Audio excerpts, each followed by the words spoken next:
Can you hear me? That's the next question. Boy, this is strange. Okay, hang on. We got to fix some stuff here. So it's been a busy morning. My fill light is misbehaving for some reason. Big surprise. Really haven't been a fan of the Elgato. Come on, you got to connect to the internet. These silly like wireless. Let me see if I can. Nope. So the Elgato Mini Light is really finicky when it comes to connecting to the Wi-Fi, which is how it's governed. Come on.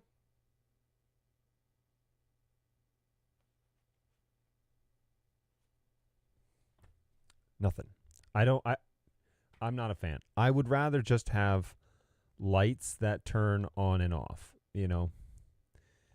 But evidently this one doesn't want to behave today, so that's a lot of fun. I'm going to need some light because today we're going to do a little project. Hey, stay on now. Stay on. Okay. Hey, that's a lot better. Today we're going to do a bit of a project that kind of evolved all of a sudden. And you're not over here, you're over here. Evolved all of a sudden. And there we go. And man, yeah, I got some complaints about that light.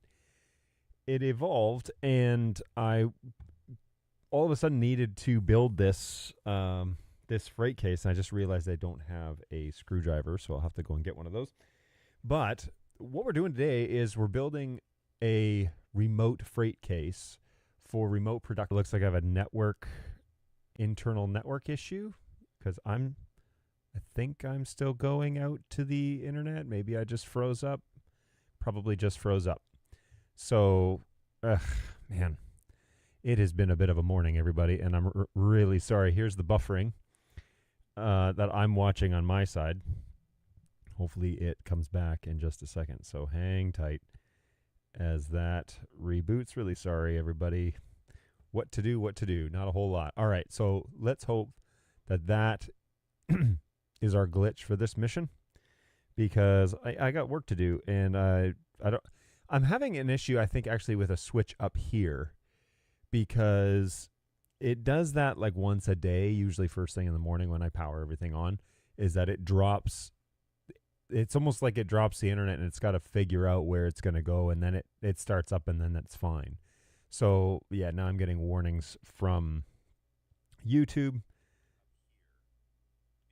All right, I can hear myself on this show on my phone, so I will monitor it there.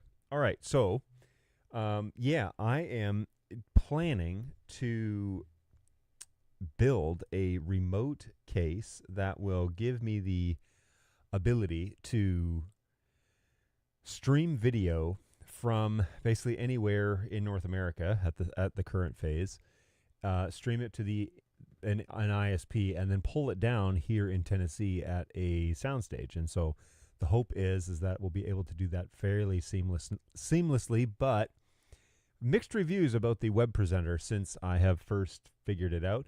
Good morning from Winnipeg. Hello, Randy. Good to see you. I saw you I was briefly over at the Bird Dog stream yesterday. Saw you chiming in over there. Always a pleasure to see you hanging around. And hey, what's going on, Angus? Good morning. Glad you could join us, and you let me know how long you can stay, because you're a busy dude. We're all busy, but you know, you have to come and go at certain times. I had to run out and grab my pickup truck because it was at the shop. Paid a pretty penny to have some fixes done, but I hope that the fixes now, the major ones, are behind me. So I just drove it back to the house. It sounds great. It feels really, really good. Feels like it did when I first bought it. So the truck is fixed, and that's always a great thing. There is a piece of software that is made by Logitech called Logitune, and it always seems to fail to launch on my computer. I just restarted my machine, so there really shouldn't be any issues with it loading. However, it definitely does not want to load, and that is the software that I use for my little webcam to position it correctly. So I was going to kind of show you guys as the freight case goes along, and that's why it's a little important that we have some light today, because we need to be able to see what we're doing. But of course, Logitune doesn't want to load, which means that I'm not able to manipulate the camera. So let's go ahead and see if the bigger software, which is Logi Options Plus, like if Logitech would just kind of get their act together, and let's see if we can set this correctly. No preview available. It's actually flipped. The image is actually flipped. And so I don't know where that is on this screen to change that, but whatever. Not whatever. I do need it to be back to normal. And there doesn't seem to be a way to do that. Looking in the options, there's no like flip camera option here. Maybe I will. I don't know. I'll have to think it through. But anyways, we'll figure it out one way or another. I will show the products here on the big screen just because this is a nicer camera anyway. But we got to kind of work through it because there's a fair bit to do, and time is of the essence. And so, again, summer is actually coming to an end here in Tennessee. This is the official last full week of summer. And then next week, my wife actually goes back on Friday, and the kids are starting to kind of like do class parties and all that sort of thing. So it's starting to catch up, and we're coming to an end. So regular scheduled programming should begin soon, which would be great. Not terribly long this morning. I've got a meeting in about an hour and a pre-meeting call in about half an hour. And I actually have a remote session for somebody's network at 1 o'clock Central. So that gives us 3 hours, but I can't go for 3 hours this morning. So we'll giddy up. All right, the first thing that I can show you, unfortunately this is upside down, is we did get a Gator 6U freight case. And so this one has casters on it, and it also has, it's upside down, remember, it also has a power bank in the bottom of it. And so that kind of takes care of our power, although I do have a power supply here just in case, but it does have a big flip the switch power supply and then a really nice power cable that goes with it. So we're going to use a Gator case to do this, and that gives us 6 U's on the front and 6 on the back, plus the integrated power already. So that's step number 1. But I do want to start going through some of the products that we purchased, because that will help you kind of understand what we're doing. First and foremost, the least exciting piece of this whole thing is a Blackmagic universal rack shelf. They know what they want for this thing, but it can do 1/3. So that is what the web presenter is a 1/3 rack mounted unit. And so we have one now, and that means that it'll be nice, clean install. The other reason is that I wanted that is because we're also going to get another set of these once the encoder decoders come out. Now, the pro tip, from what I understand, the web presenter is just the encoder, just not renamed encoder yet. Okay, so the encoder and decoder are little inside trader information here. They are currently shipping the back orders out now, from what I've heard from my friends in the industry, but not enough to get them on the shelves yet. And so if you've pre-ordered an encoder decoder from an encoder or a decoder from Blackmagic, yours might be on the way, but they don't have enough to like have them in stock. So they're predicting end of maybe like middle to end of August. We don't know. But it's very comforting to hear that they're starting to get the pre-orders out. I'm a little gun shy about buying something brand new that's like never been tested, but the encoder decoder thing is exactly what we need for this project going forward to like phase 2 and phase 3. So really cool there. The next item, this is far more exciting, is a Rode Wireless Pro. These are the 32-bit float units, and this is what we will be using to integrate sound with the pocket camera that we have at the Soundstage. And so we've got the 32-bit float, the Rode Wireless goes. Now, I have Rode Wireless 1.0s. I can't find them to save my life. which would be great for a day like today where we need to build, but maybe we'll like power these up and integrate them into the show and see how that goes. I don't know. But anyways, the Rode Wireless Goes, these I've heard great things about, and they offer onboard transmitter, okay, not receiver. They offer onboard transmitter recording, and so that's pretty cool. We'll do a quick little unboxing of those in a moment. The next thing that I want to show you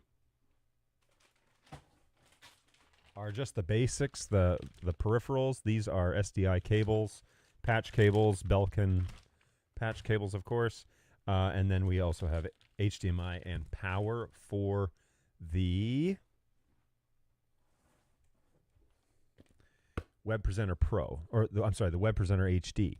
Now, there's a 4K version of this, but I have seen tests and trials over the past couple of years posted on YouTube of people not being able to stream 4K. Now, I'm not really looking to stream 4K anyway, just because we don't need that. But I do need it to be 1080p, at least 30, if not 60. And so we're going to have to run some tests. We're going to probably meet tomorrow at the Soundstage and actually try some of this stuff.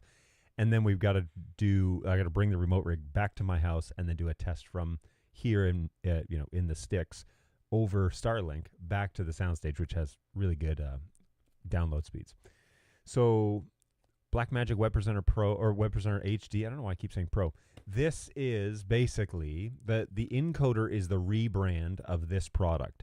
And so if we download the update from the website, we should actually have the encoder functions, and we can call this thing Blackmagic Encoder because it is literally the same product from what I've read online.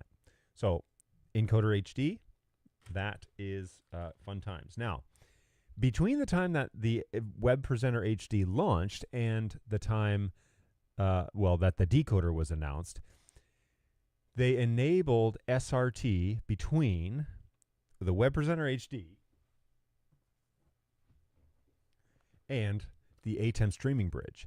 Now, this is the device that will live at the Soundstage and receive the stream directly from my Web Presenter HD. The trick is that you're going to have to open up the port to allow this stream to come in over the public internet. And so I'm going to have to do that tomorrow on Friday when I'm at the Soundstage, and also probably here at my house to make sure I understand exactly what I need to do. Now, I have full network control over there and here, so that shouldn't be much of an issue, but we can, allegedly, set up an XML file inside the Web Presenter HD and export that and import that here, or vice versa, one or the other. And then when we turn on the devices, they will start talking. So this device will stay online all the time. I'll never turn it off. Maybe we'll put it on a breaker or something.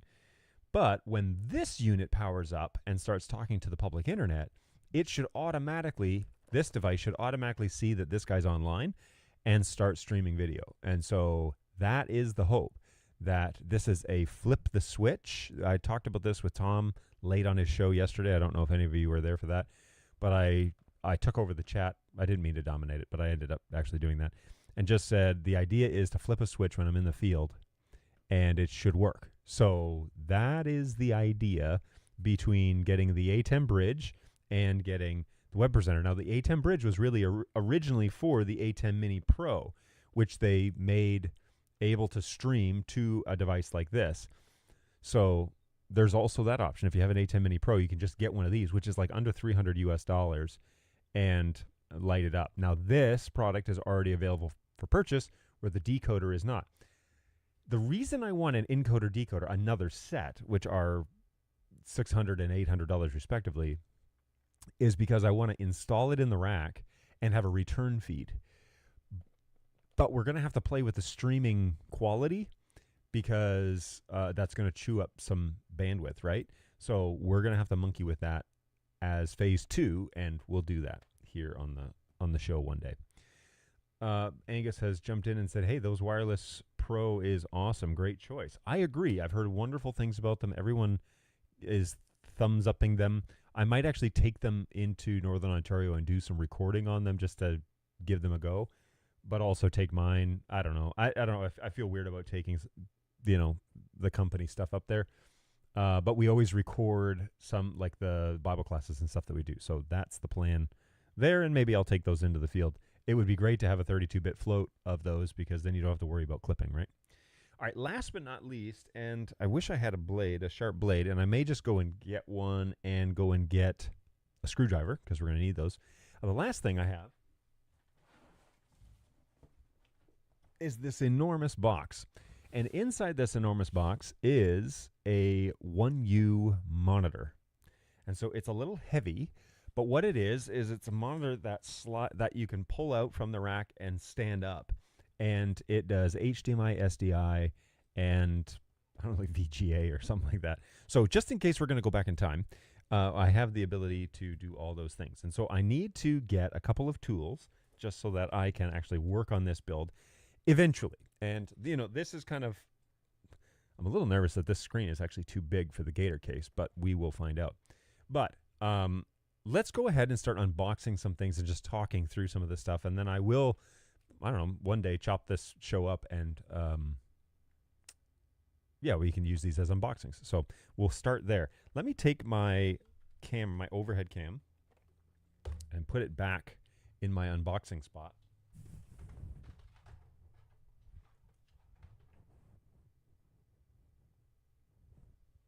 Yeah, and then we can do it this way on my desk. Okay, so we're going to unbox all this stuff.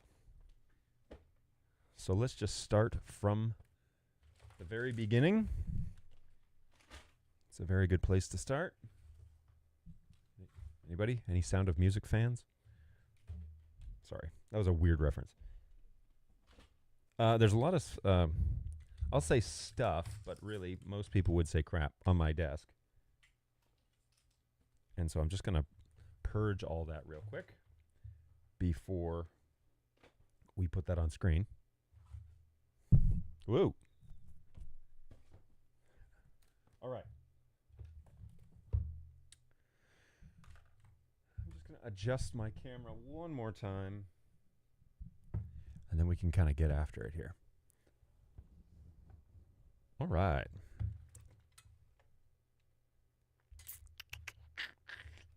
Okay. So here we go. We have, first and foremost, this is one of the most exciting things that I'm after here, is the Web Presenter HD. And this is going to be part of kind of the heart and soul of the whole operation that we're doing here. Because we're going to have to encode the video from the freight case, right, to the interwebs, and then kind of go on from there. Now, their flagship here is that they streamed to all these platforms kind of natively, and that's all well and good and cute. Man, these Australians know how to make some plastic. So that's all well and good, except I need to probably not stream to YouTube, and that's what most people would use that for. But instead, I want to create a XML file and stream directly to an ATEM bridge. So, you know, it says, don't forget to buy the rack. And there's some other nice, this is actually the back panel, which you'll see in just a second. But it does have a webcam USB out, which we will be using. Ooh, I have a flow diagram that I can share with you as well. So we can take a look at that in a moment. But here is this unit. Put the box to the side. As per usual, they always give you this. Whoa, they always give you this stuff. Might put that sticker on the freight case. All right. Here is the actual device. So we are, it's just a small, you know, third unit. They don't supply any power because they're kind of an international company, so you have to buy your own. You can also do 12 volt DC if you wanted, which is in an XLR format, but we don't have that on this particular rig. I was actually looking for like a bank that did that style, but alas.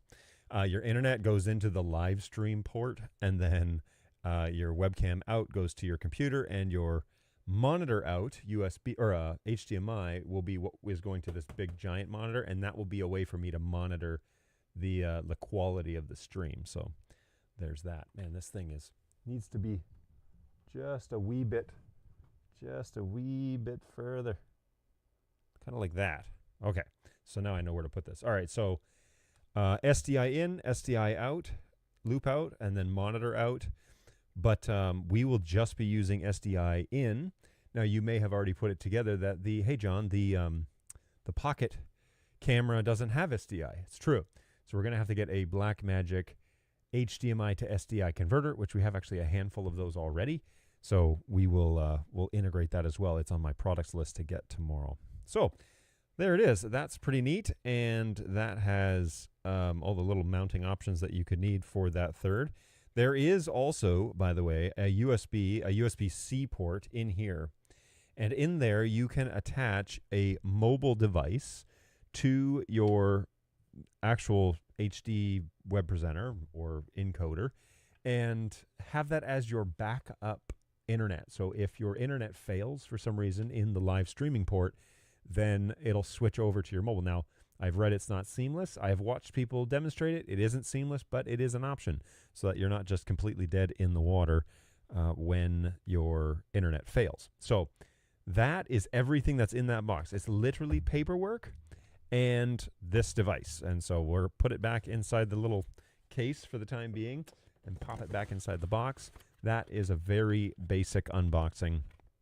Everything that comes inside that web presenter. All right, cool. So ready for that. All right, the next thing I want to do is then obviously the streaming bridge, which is the next piece. So here is the ATEM streaming bridge, and we're going to plug these things in and do, full-on segments here, but let's go ahead and take the plastic. This is a brand new device, never been used.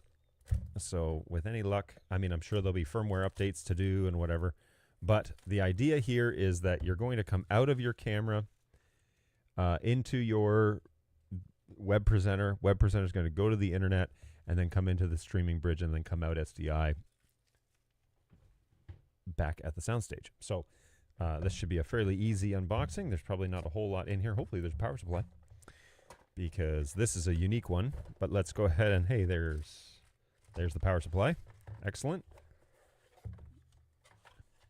I did know that it came with a power supply. All right, box over here. This is actually a really simple device. More packaging than device, actually, in this instance, which is fine. But the ATEM streaming bridge, here's some more stickers, what have you. I'll add that to the collection, which I have a whole bunch of those. So the ATEM streaming bridge, and this is fairly straightforward. You add internet, and when the lights turn on and you start getting these receive lights, it'll say internet okay, stream okay. And that's basically it. It's receiving the stream. That's how you know. Now, this is obviously going to be installed somewhere underneath, maybe in your rig or at your soundstage. And so you may not have direct access to visually see those lights, but it should just connect and get going. So that's the hope and prayer with that guy, is that it is just straight up easy peasy. We're going to go ahead and just attach our power now. I do like that it has the little locking mechanism. And then here it's that universal pick your poison. I think this is the thing that they wanted to get away from. Whoa. Is having to have all of these different little odds and ends and secure these with manufacturers and everything. So they're going to more of just the universal 3-prong connection, and it's like you decide that for yourself. So there it is. That's pretty straightforward, really easy. Oh, look, it's the matrix interlaced on or off, and level 8 normal output or level B, sorry, or level A. So everything off because we're not using interlaced and we're not using level A. So there you go. Super easy. There's not a lot inside these boxes, but that's kind of besides the point. But it's great. Okay, so let's keep going. Next, we're going to take a look at this. Is another Australian company. Has a lot more inside this box though.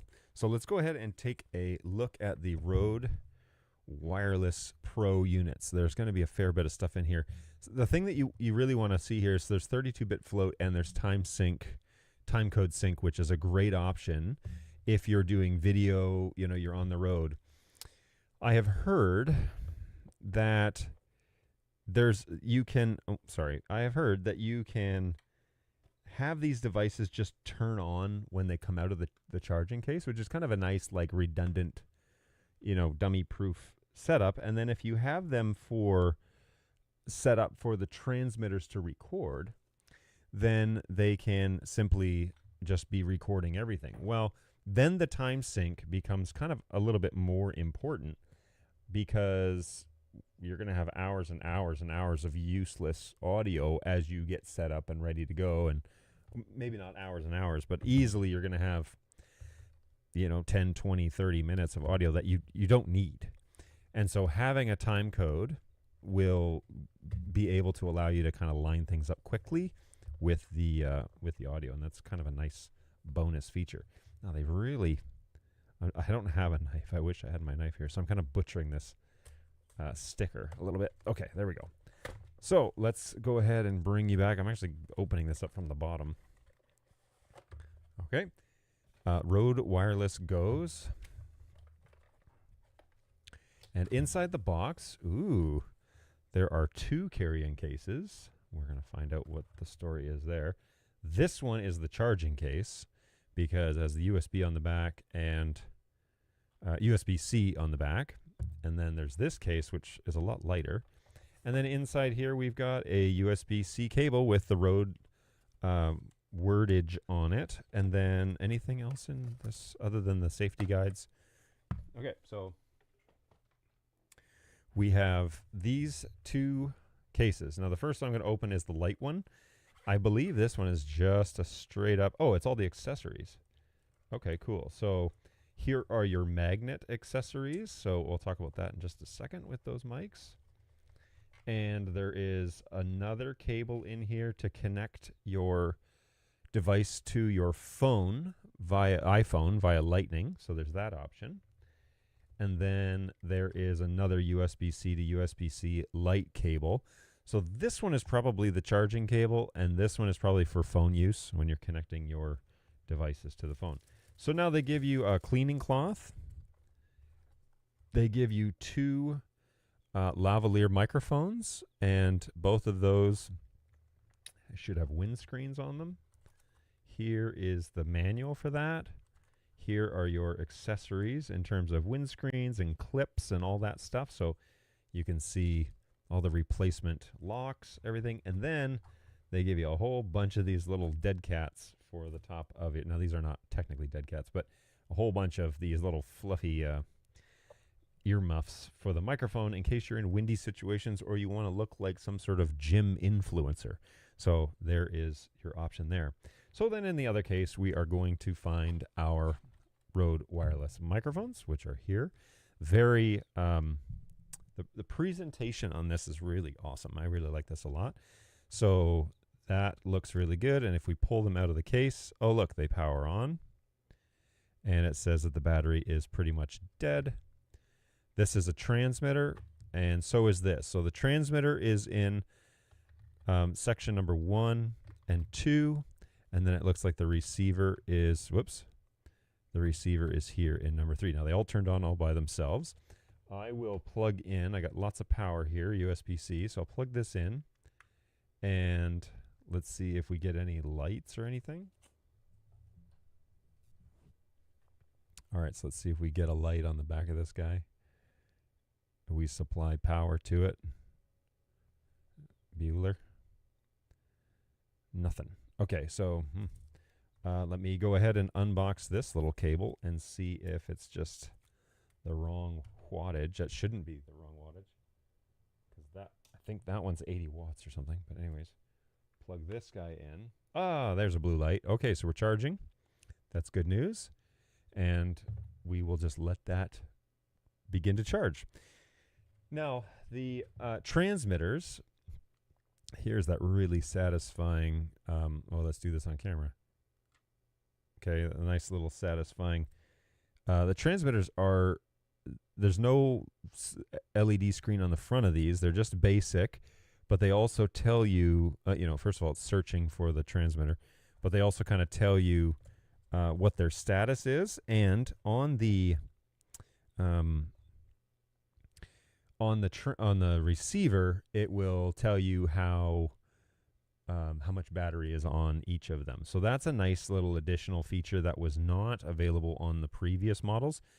This is just a metal backing that you put on the clip, which then enables this to be a magnet. So you can then attach it to someone's shirt if it's just like a quick interview and you want to just, hey, I need a sound bite, you can just slap it on there or clip it onto their collar. Generally, I haven't done any testing with this, but generally, great sound can come kind of from like the middle of your chest, like not right on your collar. And also, these things aren't super light, and so if I was to clip it up here, then it does this weird like flippy floppy thing, and the microphone doesn't really stay nice and tight. So a button-down shirt, you could tuck this in right, behind the button-down shirt and just have the Rode symbol sticking out, or even take that off if you don't want that.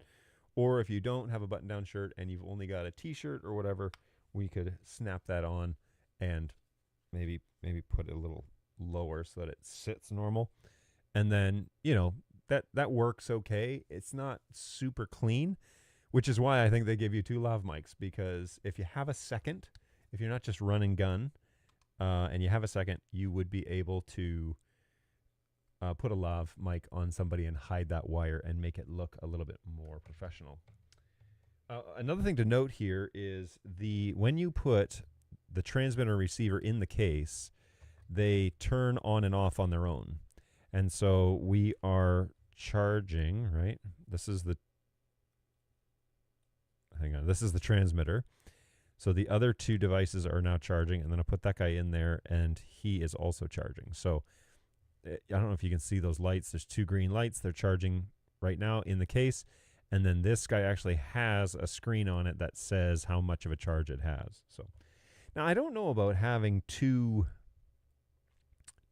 travel cases, one for your accessories and one for your microphones. It seems like a lot. So maybe we decide what accessories we want and we do away with the rest and we just use that small case for storage. So I don't know. I don't know about having both in the case. We did buy a 2U drawer, so that'll be handy to have. This little microphone muff goes on there. It's not the smallest, microphone foam, but it certainly will do well for a windscreen if that's what you need. You can also, if you don't need the windscreen and you're just going to mount this onto somebody's shirt, you can easily just, clip this on here and clip it onto I'm sorry, you're not even seeing this. You can just clip this on here and clip it then, onto somebody's button down or something like that where they have a flap. And that's pretty easy, but that little windscreen goes on there nice and snug. And it's, again, not the smallest I've ever seen. And there's a lot of like silver branding here, Rode. This should be black. It should all be black because we're not all YouTube influencers. Some of us are actually shooting video and film. So anyway, the Rode Wireless Go. That's what's included inside of this rig. And I think it's a pretty comprehensive package. I'm actually quite happy with how much of the stuff actually comes with it. So thumbs up there. All right, so let's head on back here now. That's the unboxing for the Rode. Now I'm going to leave this guy charging, and I'll put the accessories off to the side for now. Let's put this in here, and this stuff in here. All right. So what else do I have? Well, I have a giant monitor, and we now need to probably, once we're done with the monitor, we probably need to power up the ATEM bridge and the web presenter and get those things up to date so that we can see what it is that we've got to work with. So let's go ahead and see this monitor, how big it is. And I need to run downstairs, grab a knife and grab a screwdriver, and then I will be back in a moment. So do I still have my Be Right Back? I thought I did. What happened to that? I must have deleted it or something. Let me look here. Do I have that somewhere? Okay, I don't. For some reason, my Be Right Back loop is gone. So we're just going to go to this screen, and I promise I'll be right back. Hang tight.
Okay, I have officially returned. Thanks for hanging out with us, everybody.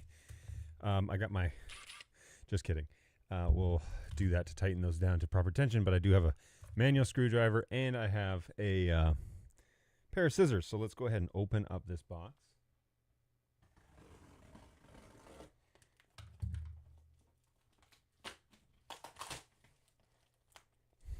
Wasn't enough.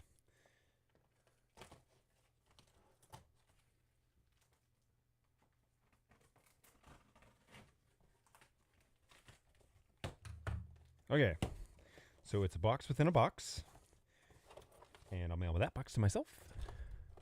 And when it arrives, I'll smash it with a hammer. All right. All right, so she's not as super big as the box, thankfully. It was a box in a box with this smaller screen. Now, this guy has some girth, and so we will... Which way is up, I wonder? We will investigate. But it's on rollers, basically, and on the back, I don't know if you can see this proper, but on the back we've got SDI inputs. I've got HDMI, the DC 12 volts. I've got DVI in, for funsies, VGA, and then I've got also audio, a video output, it looks like, and a USB port for upgrading. So, and a ground port if we need that. So, in this box right here is the rest of the power, but I believe we may not be able to properly see this until I get it mounted because it's quite large. But if we undo these screws on the front, which just pop out, which is kind of nice, then the screen rolls out.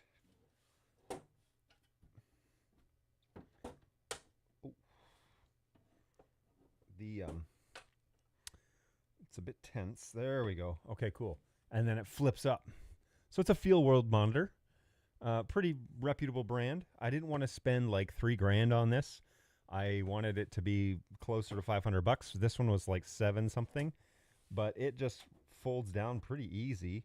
And then I can just tighten up these screws again, I think, which would then secure it back into this thing. So where are the ears for this? Because it is supposed to be a 1U rack mount. But are the ears in here for this rack? Because I don't see a way to mount it to...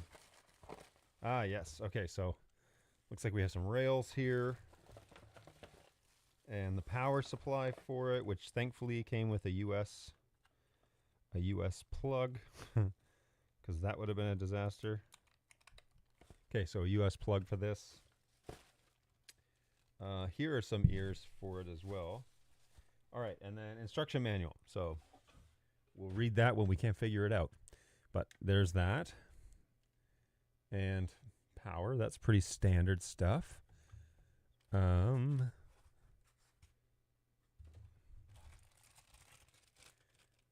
all right, so this is just, these are rack mount standard, like switch rack mount ears. So maybe we just screw those on and that's all it is. Although it does seem like that wouldn't support it enough. So let's see what these are. Oh, yep, these are extended ones. Oh, and they just sit inside the rails. Okay, so that's cool. Okay, yeah, so these just slide inside on the sides, and then you just mount it that way. So that's pretty simple. The question now is, how do I want to actually design this? Do I want the monitor at the back and all the lights at the front? Or do I want the monitor? I think I want the monitor at the front, to be honest with you. So I'm going to turn the case around because I'm currently looking at the back end of it.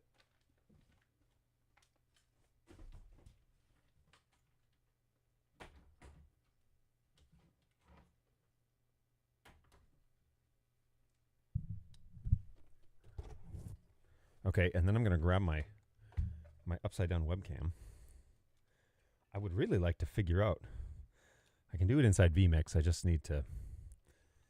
I can rotate the video for Overcam 1. Although perhaps it is done in vMix. Oh, all right. So maybe just like that. All right. So now I'm gonna try and line up this webcam so you can see a little bit of what's going on. And I'm going to have to increase the brightness on this because it is pretty dark. It's hard to see it. Whoa, not the Luma key.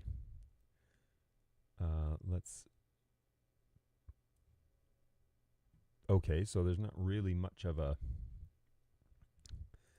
can't really change it too much. It just makes it look worse. All right, well, we'll work with it and try and keep going here because time is of the essence, as always. You never really want to have to rush a thing like this, but here you go. Okay, so here is that freight case. I know it's really hard to see. Everything's black. Like I buy everything that's black, so it's just hard to see it at all.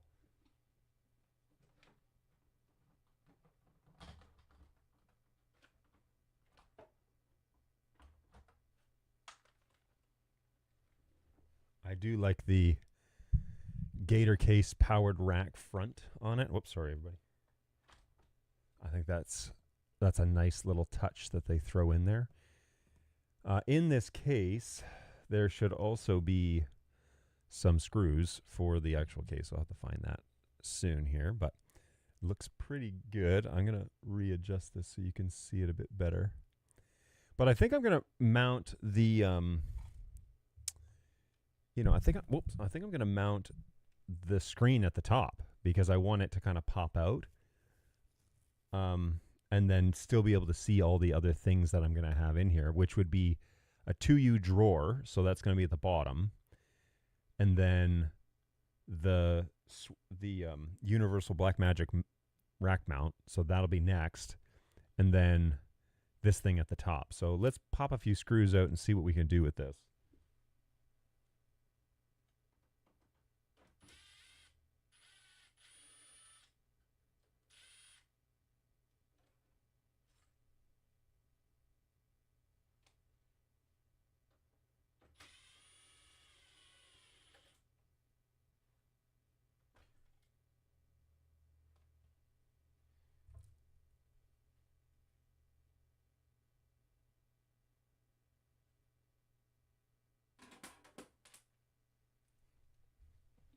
You know what I just realized is that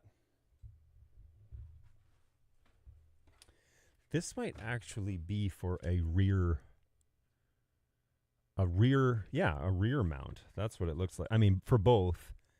But let me just pull up. Yeah, that's totally what it is. So these rails go in the back and stick forward, and then you slide the unit in, and then you fasten it to the front, and then it gives it support over all 4 sides. So let's go ahead and try that.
Okay, so it's really hard to see this, I know. I might shine one of these lights up to it.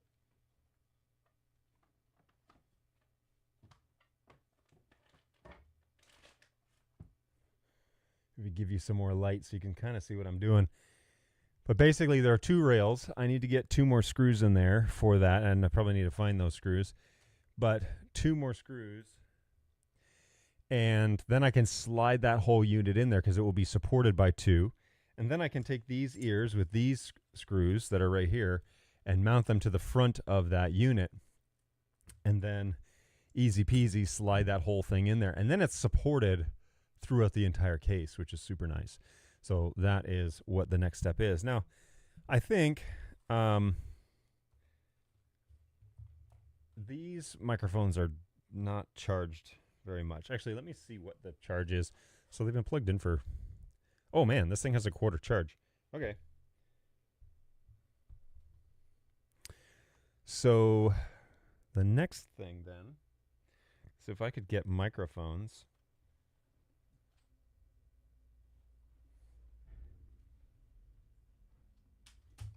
Ah. Of course, the my microphone adapter, wherever it is. Oh, here it is. Found it.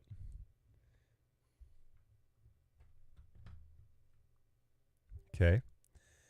So now we're going to take a transmitter. I'm going to YouTube influencer it on my on my collar. Let's go ahead and power this guy on. Why does this one say it's on? It shouldn't be on. Well, anyway. All right, so I'll take the receiver, and you know what accessory I didn't see? Oh, there it is. Was the auxiliary jack that goes in here. So there is like a little red Rode auxiliary jack, and we're going to plug that into here, and then plug that into here. Oh, and now let's see if I'm getting any audio from my... I have like a Rode webcam, vMix caller. So I need to add a source, I guess. Audio inputs, offline, Rode wireless, go. So I may not actually be able to add it. Let's see if we can add an input. Audio input. And this one is called microphone USB device. All right. Oh. Okay. I think... Ooh, I can hear myself. That's fun. So let's go ahead and mute this so that I'm not listening to this twice. This is now audio coming from the Rode device. I'm going to increase the gain just a smidge. Is there any, can you do anything on here in terms of gain? Here. Check, check, check. Check, check, check.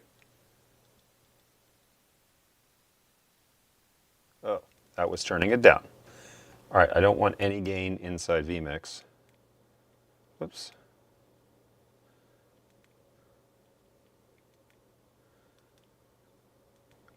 All right, I'm just going to do this flat. So now, let me listen to this show. Gain just a smidge. Okay, so there's like no low end, right? All right, I'm going to listen to this real quick. I know we're going to get a loop here, but let's listen to the audio. And somebody say something in the chat. Let me know if that's working. I'm also going to lower this just. All right, just like that. All right, somebody let me know how that sounds. This is now, I've removed this for the time being, and now we are strictly going off of the brand new Rode Wireless Go units. These are the pros, and that sounds pretty good. I think I'm going to leave it there. Hang on here. I make one more adjustment before I leave you and go back to the show, go back to this unit. Okay, good. So I think I'm going to go with this. Okay, yep. That's what I'm going to do. And I'm going to mute my audio there. All right, so now we are Rode Wireless Go. So now you will hear everything that all my grunting and carrying on while I work on this case. So I'm going to go to the back and put 2 more screws in and then slide this whole thing in. Then we're going to attach the ears on the front and then mount it to the front of the unit. That is the plan. Now, there is another case in here. Oh, it's right here actually. So there's a screw that's holding some leftover screws, ironically. These screws that came with this unit, the Gator rack mount, don't feel premium. You know, like they don't feel like the highest quality. They're pretty thin. They feel pretty thin. I'm gonna undo the Gator. Whoops. Okay, so I don't know if you can see. No, you can't see this. There is another handful of screws here, which we're gonna need because there's not enough screws already in the mount, but you can hear them. They're just here on the top of the case. Now, of course, I'm gonna have to change that. So let's put these somewhere that are not in the way. Back over here, perhaps. And then I'm gonna move my drill and I'll put I will put my screwdriver in my pocket. And now the tricky part, when you're just a one-man band, trying to get this to line up the first time, right? Ooh, it's a little snug. It's a little snug. Ah. All right, so what I'll do instead is probably lay it down or turn it up. Maybe that's what I'll do. I'll stand it up so that I can see everything that I'm doing. Bear with me, folks, as I figure this all out for the first time. If I had it all figured out, this would not be a very exciting build, right? Because nobody builds a whole rig. Boy, it really is a two-man job, though.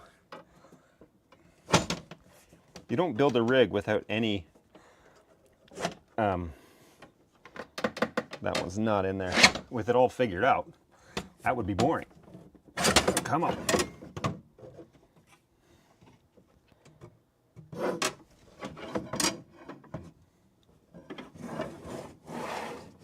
All right, actually, I got it. Yeah, buddy. All right, cool. So that's going to hold it somewhat for a minute while I attach the little ears that go here on the front. All right. Whoops, sorry everyone. My microphone's flipped over. Probably listening to my throat voices. All right, well, that's a good reason then to maybe change this to, let's change this to the front. Like so, maybe? I don't know. Or on my hat, like a gym rat douchebag. Okay, here we go. So there is my, what does that sound like? I'll listen to that in a second. I'll come back to it. All right, so here are those ears that I was talking about. We will get them attached next, and that shouldn't be too hard. There's 8 of them, so that's excessive, but important that these get it. Ooh, it's a nice little beveled one too, just like a proper rack mount. Somebody took care in getting this right. Overall, I've actually been pretty happy with Feel World technology. We have I have one of their monitors, and we have another small one over at the Soundstage, and generally it works pretty well. So just hand tighten these down. I don't want to over torque them. You'll never get them out if you use a screwdriver. I mean a drill. You know. Whoops. Okay. How are you guys following along here? Yeah, a little bit. So we'll get our rack ears installed. Okay, this is one side done. Okay, tighten that right down. And then the other side. Ooh, they gave me an extra one. That's nice. Okay, so, you know, if one gets wrecked, technically you could use 2 screws on each of these, and it would be sufficient to hold the weight. You'd want to crisscross them. So one at the front, one at the back. But they give you 9, or at least I got 9. So that means if I mess one of these tiny little threaded screws up, not completely up a creek, or if I lose one, which is more likely. Have you ever dropped one of these type of screws on dark carpet? Good luck, man. Get out the magnet, because you're gonna need it. All right, so what's neat about this monitor is that it has like a wire harness inside, and so when you plug in your HDMI cable and stuff on the back, it doesn't, when you pull the monitor out, it doesn't pull all that stuff out with it. Instead, it is like hard mounted in the back, and then none of those cables need to move, which is what you really want. Less movement in a freight case is always desired. So yeah, you don't want to do that. All right, so here are some of these screws, these little crappy washers. I actually have better rack mount screws, so after the show I might find those and replace these, but you know, whatevs. So I need 4 of these to do this. I don't think they gave me enough screws for each of these. It doesn't look like it. They didn't give me enough rack mount screws. I'm going to listen to the audio, by the way, just because I said I would, and then I never did. Less movement in freight case. Okay. Sounds pretty good, actually. So mounted to your hat is, you know, is an option. All right, so I've got 4 screws. Go back and mount the front now. We'll go ahead and take the weight off of the bottom first. Oops, okay. Get back to that guy in a minute. And gator cases are pretty tight. The aluminum on the side is pretty tight, so you have to wedge the rack mount, the U rack into it. It's just kind of the, I actually don't mind it. It's very, very small tolerances, but I'd rather that than it be loosey-goosey all the time. So we will tighten this guy down. Not entirely, because I'm going to need a little movement when I put the other one in. Where did that screw go? Did it land in my shoe? It did. All right. All right, other side. I don't know if this is particularly important for this, but it's something you learn when you build computers, is you go crisscross, so you go in an X pattern. So I went bottom over here, I'm going top over here, and that should line us up pretty well. Again, we're not going to crank them down too much until we're sure that it's easy to access. We're going to move this into position. Yep, that's good. That's biting. And then not too tight. And then over here, again, I don't think the torque technique is particularly required for something like this, but it's not a bad habit. All right, so now I'm going to tighten this guy down, not crush that little plastic thing, and I'm going to go around the pattern again. So there, this guy's loose there, and this guy, the final. There we go. Okay, so now we should be able to pop this little screw out like this.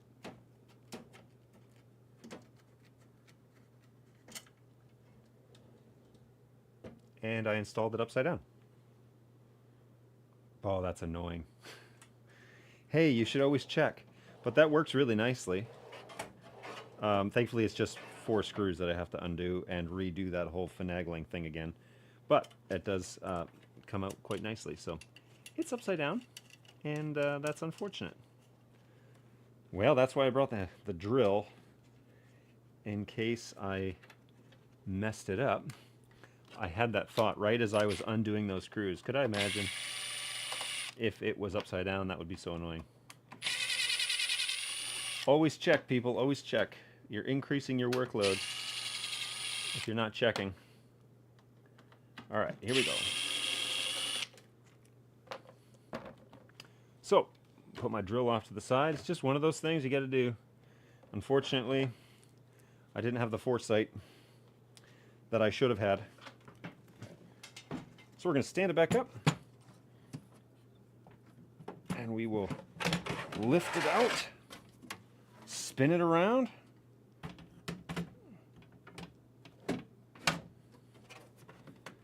and then hopefully, you know, I've done this once now, so maybe it'll come naturally. Unlikely, but one could always hope. There's always hope. All right, actually, I think I may have gotten that. I was going to use my phone real quick because I need a little smidge of light here. Oops, not that. No, stop that. Sorry, I'll get out of the shot. Smidge of light to just verify. Yep, all set. All right, so that was a lot easier than the first time. I'm going to go back to YouTube just so I'm monitoring this thing here. Skip ahead to the live view, please. Not my pants. What a great shot that was. Good job, John. All right, so we are now turned around again. So let's go ahead and get this gator case put back together.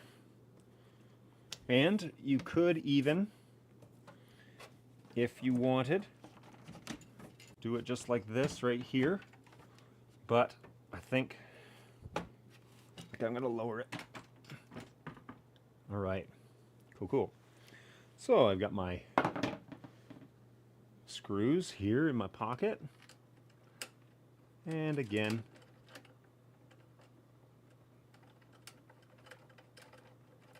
okay, that'll hold 1, 2,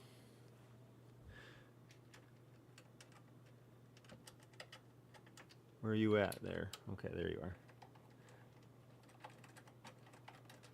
3.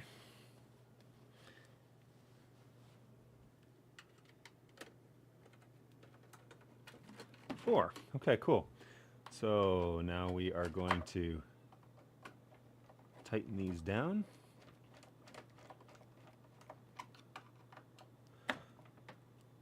One.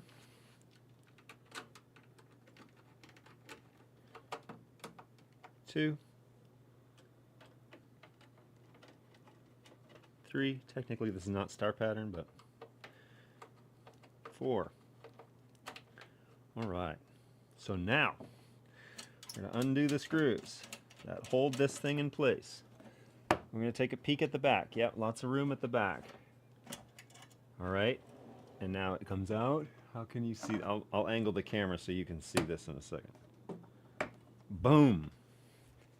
That is pretty neat. All right, so there is that monitor now. That slips down right into a 1U rack mount, and that's pretty convenient. I hope that that's going to give me all the data I need coming out of the Web Presenter HD.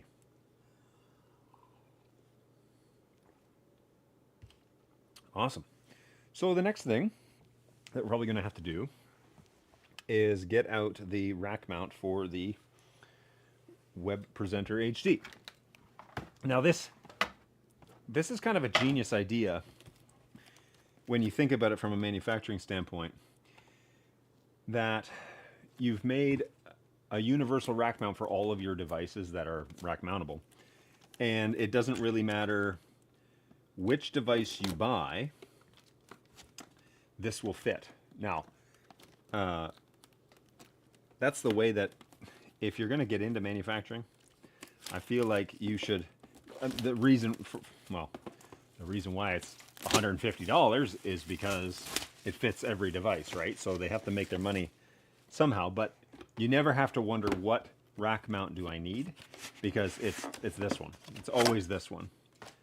So we have the universal rack mount. And honestly, I probably shouldn't do this next. I should probably start setting up the Blackmagic devices. I don't know what's in there. We'll find out. But there it is. And it's got every single hole in the world that Blackmagic needs. And this is going to sit above the 2U drawer. So this will be, the power rack will be at the bottom. At the bottom of this device. Let's go back down here. So there'll be a 2U drawer above the power rack. So that's holes 1 through 3 and 4 through 6. This will be above that drawer. That's where this will be. Unless, of course, I just want it right underneath the screen, which maybe that's what I want to do. I don't know. I'm open to options. If there's anybody still watching, let me know what you think I should do, and I will take your suggestions. All right. Now for the fun bit. Fun bit? This has kind of all been fun, but now for the fun bit. We are going to start setting up these devices, the Blackmagic devices. So we got to start with the Web Presenter, because that's kind of the heart and soul of the whole operation. And I want to make sure it powers on. I want to make sure if something doesn't work today, I have time enough to probably get another one. But if I wait any longer, it's going to be a problem. So here is that Web Presenter. And I'm just going to clear off, man, all this stuff. What happened here? Clear off all this stuff so that you can see kind of as we go along what it is that we're doing. Let me pull up my overhead. Where's my desktop? Oh, right, it's this guy.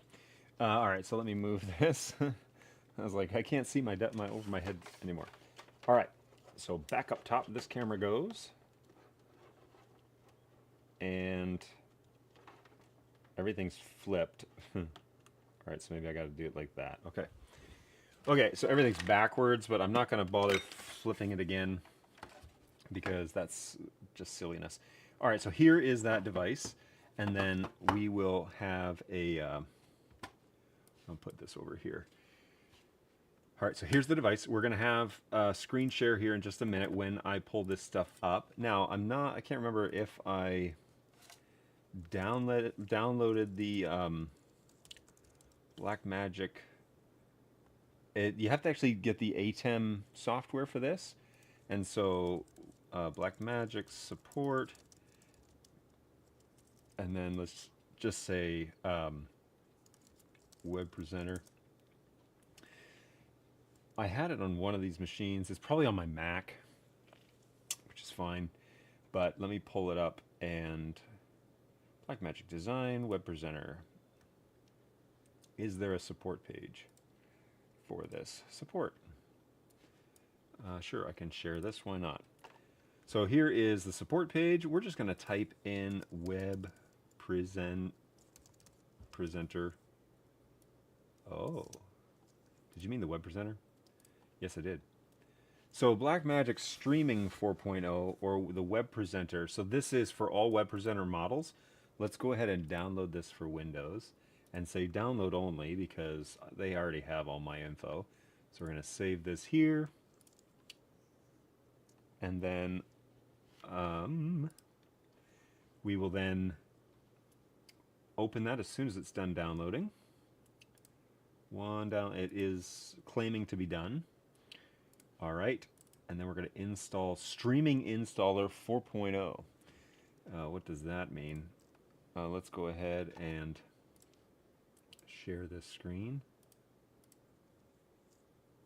Install.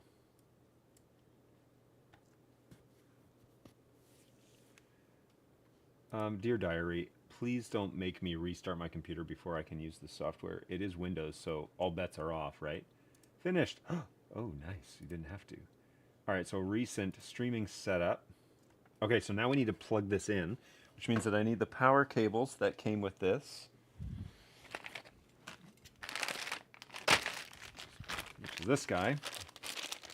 Ooh, I'm going to need a power source. Thankfully, I've got lots of that on my network rack. So power is rarely an issue in this office. I've got lots of open ports, and that's all done by design. It's actually right here by the camera. Open port, nice little power conditioner. This cable is not long enough for that. Oh, but we're looking at the desktop right now. Okay, so up it comes, and we have a menu. Please select your language. English. Menu. Okay, so, all right, it's already online. Now, I need to probably connect this via USB, don't I? So, what could I use to, it's probably USB. Is it Ethernet or USB? Let's try Ethernet because who knows? Maybe it'll power up Ethernet. So let me grab an Ethernet cable.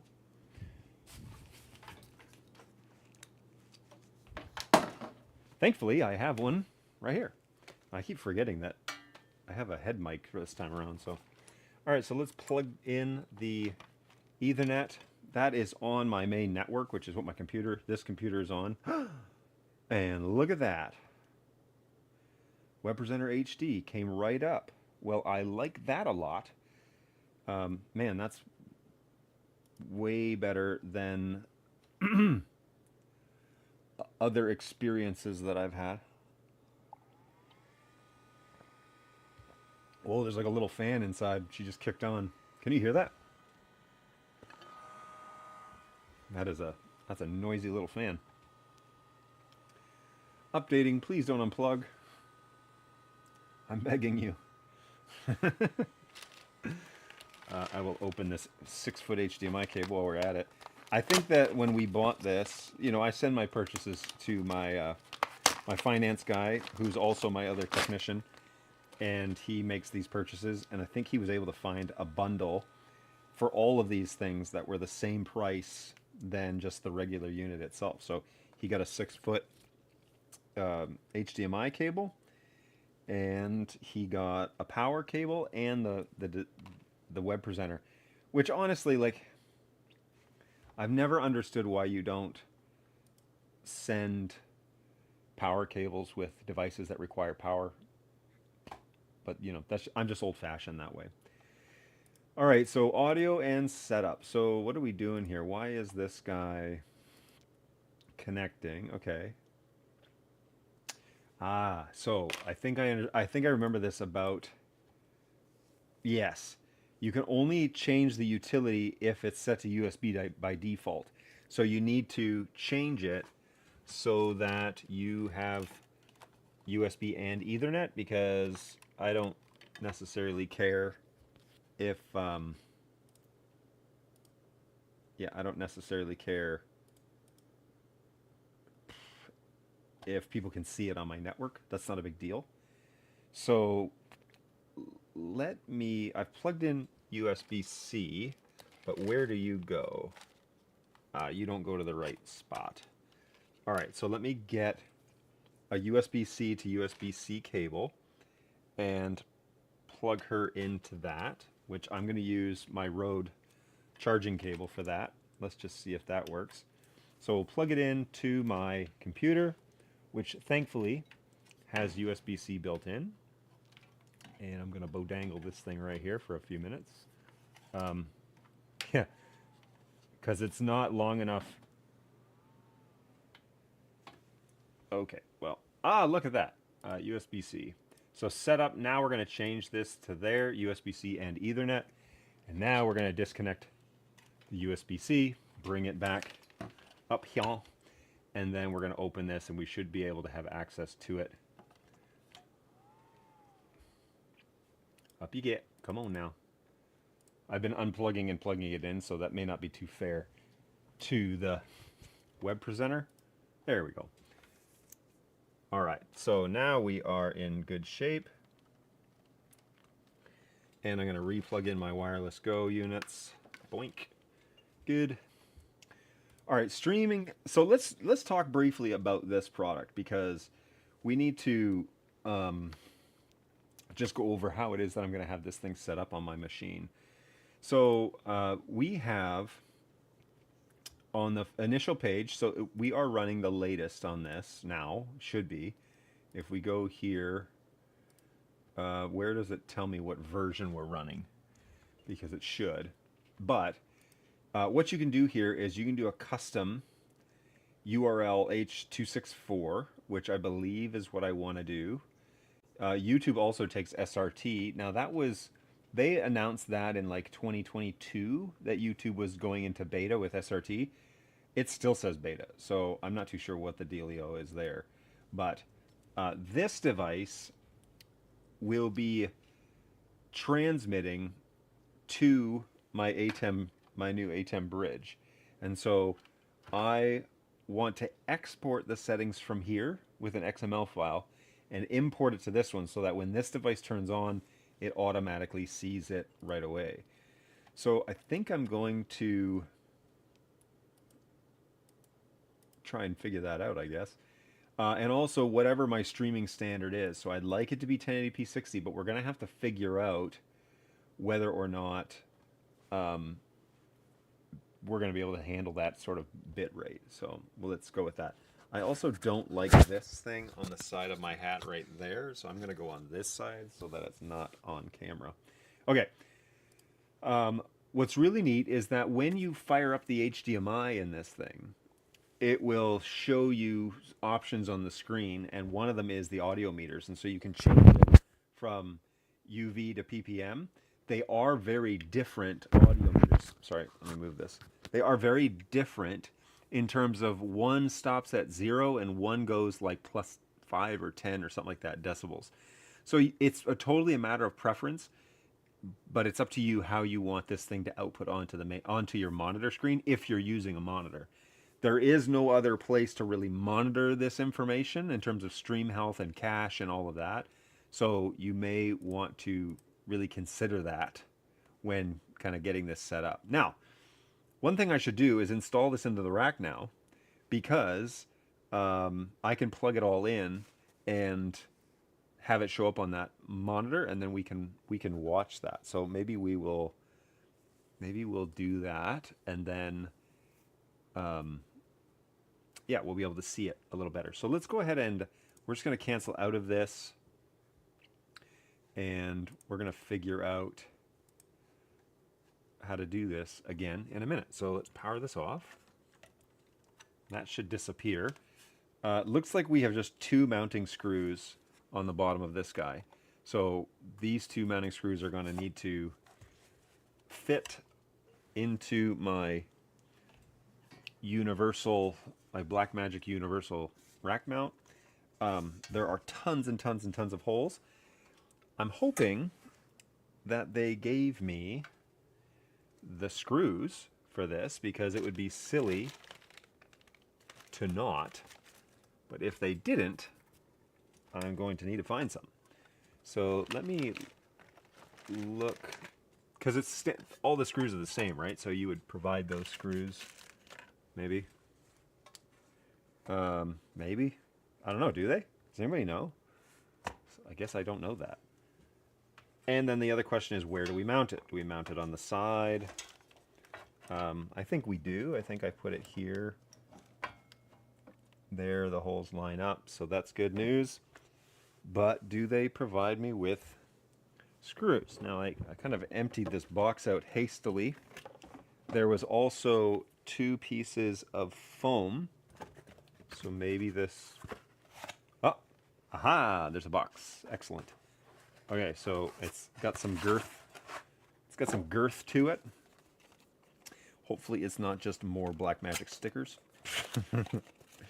That would be the epitome of annoying. What are these? I don't know if you can see that. Oh, these are blanks. Oh, that's super nice. Oh, that's awesome. Cool. And then this is screws, I hope? Nope. Ah, what's this? Screws! Yay! All right, so we found what we were... rejoice with me, for what was lost has been found. Ooh, and there's like long screws and short screws and a whole bunch of stuff in here. How many of each do we have, I wonder? Let's find out. So let's cut over to this shot. And this is it's pretty awful. All right, here we go. So I got my unit right here. And I got my screwdriver. Nope. Ah, there it is on my desk.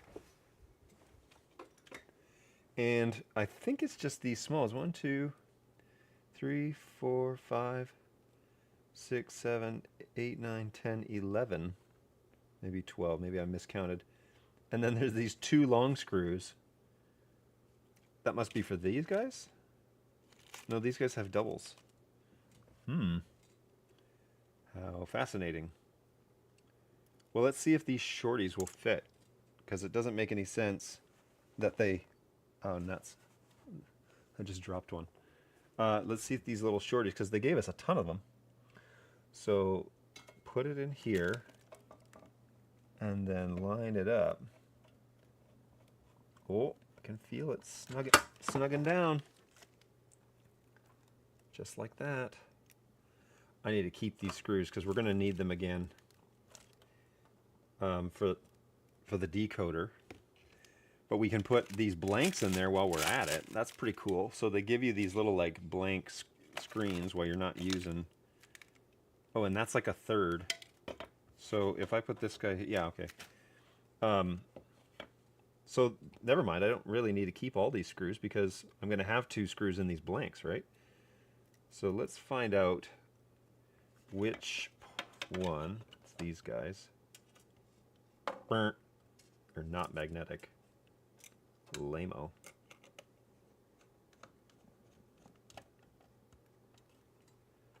Very cool. Is my audio? Yeah, audio's still working. Let's check my transmitter, see how much battery I've got. Whoa! Okay, so the number 1 is dying quickly. So, what happens when I switch? And you still got me? I'm still being heard? Okay, this battery's almost full now, so that's good news. Okay. All right, and we keep going. So let's get the other blank. I really like that. I like that they give you this option. And we're just going to pop this under here and hold it real quick. I don't know if you can see that one. There it is. And we're going to drop just a couple of little M screws in here. 1 and 2. That should hold it just fine.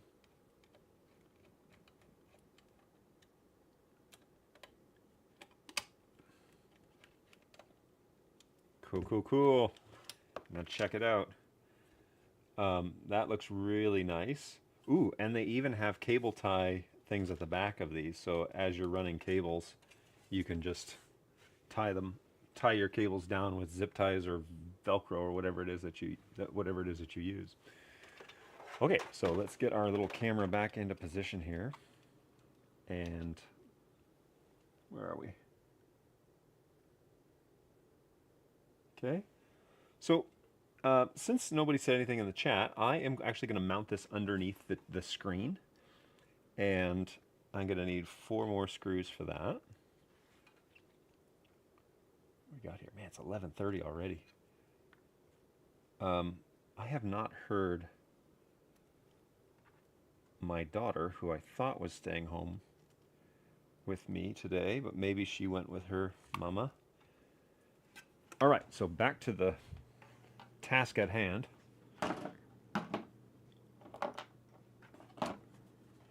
And I'm thinking, just like this. Man, that looks cool.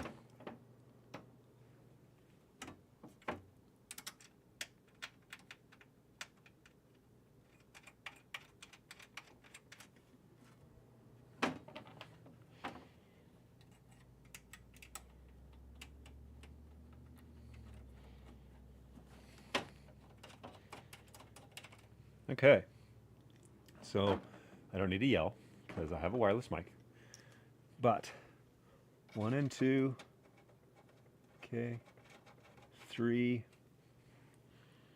and 4,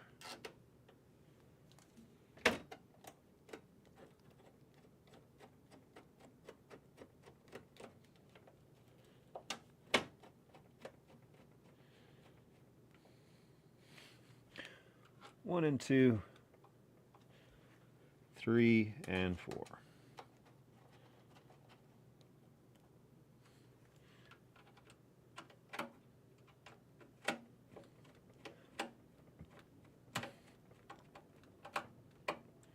Awesome. All right, so now we've got the Blackmagic encoder installed, which is a web presenter. And on the back side of this, okay, we're going to run power, and then we're going to run all of our cables from in here, which is kind of hard. You can't see it, but anyways, Ethernet, power, all of that jazz back there. So I'm going to take the actual power cable now for this unit, and we're going to plug it into my network rig here, which is just another power conditioner. Okay, so we got power, and then I'm going to take the power from the Blackmagic device, and we're going to plug it into the closest one and line that up, and I'll tidy all the cables up in just probably after the show. And then power for the monitor and the HDMI cable. So where are we? HDMI cable is here, and then the monitor power, just had it, not that one. There it is. Okay, so we got the monitor power. And I'm going to put this one on the other side because it's this big brick. Put that there. And this guy needs to go here. Ew, I don't like that at all. So we're going to put that there instead. Okay. And that sticks out a fair bit. So hopefully the case will cover that up.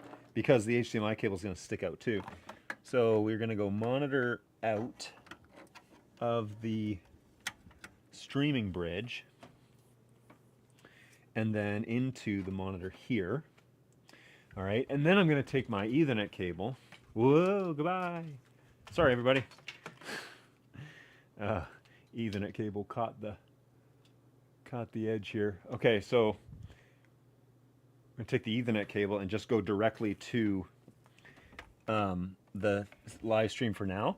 But I might get a little patch panel because we'll probably do like a pep link in here or something. Ooh, that would be fun. So maybe a pep link. All right, so that's good to go.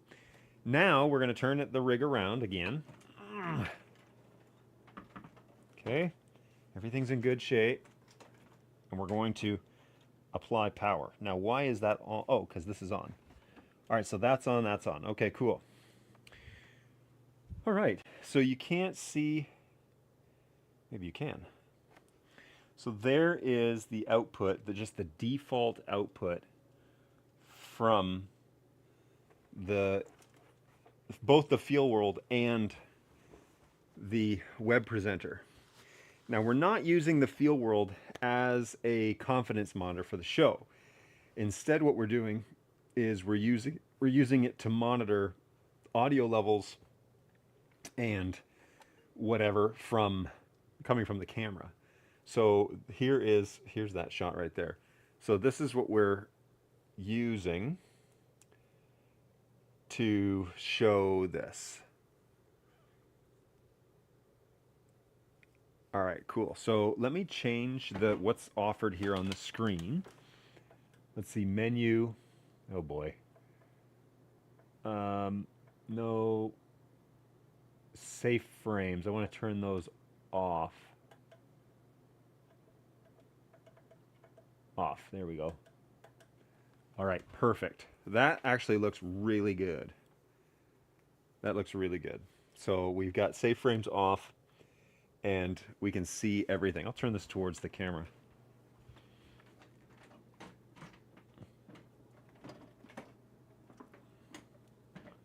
Okay, so you can kind of see that.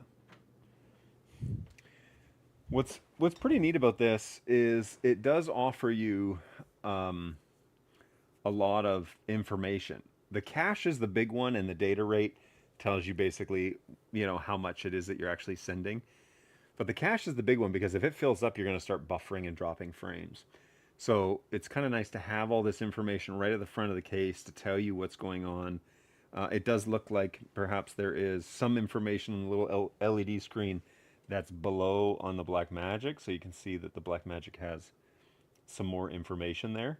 But the monitor out is really where you're going to get that like high quality information. Now, remember when we had said inside the setup that you could change, you could change the metering that's on the screen. So here, remember, you can change the audio meters. Well, that is actually over on this screen, right? So their audio meters are on the right-hand side.